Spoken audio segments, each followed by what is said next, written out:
Get a video. Let's watch the video. Let's watch the video. Assalamu alaikum. Wa alaikum assalam wa rahmatullah. To, da farko dai suna na Mas'ud Abdullahi.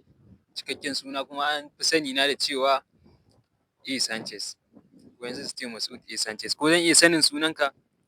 Ni sunana Haruna Abubakar, amma ana kirana da H Asko inkiya kafi zaki. Gaskiya wannan sunan tamun kafi zaki. Dama wani ɗan tambaya zan ma ka gani. To, tambayan in ka ci ka amsa min daidai ka ci naira 2000. Kuma daga jin sunan nan kafi zaki na san zaka ci. Na riga ma na lashe ta. Ka riga ka bi? Na lashe ta. To shikenan. Kana da kwarin gwiwa cewa zaka lashe. Sosai ma. To shikenan. Wani bawan Allah ne.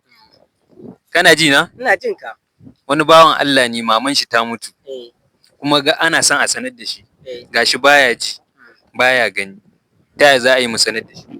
Sai a samu wuka sai a ɗora mai a wuya.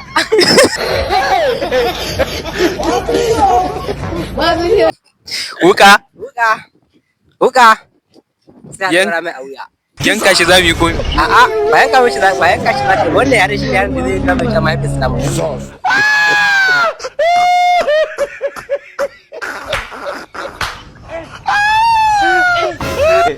Kan bala'i.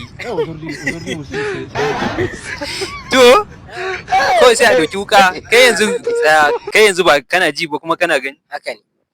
Yanzu kawai da ko wuka sai ya samu a wuya. Ni zai sami kashe ni zaka. Kai ma ka ba da amsa ke. Ai mana. To shi ma haka sa me shi da bai ji bai gani.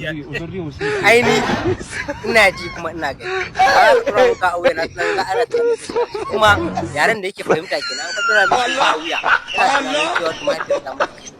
Ka kana isa da sakon ta mahaifinsa ta mutu. Kawai daga ɗaura mai wuka a wuya shi kenan ma.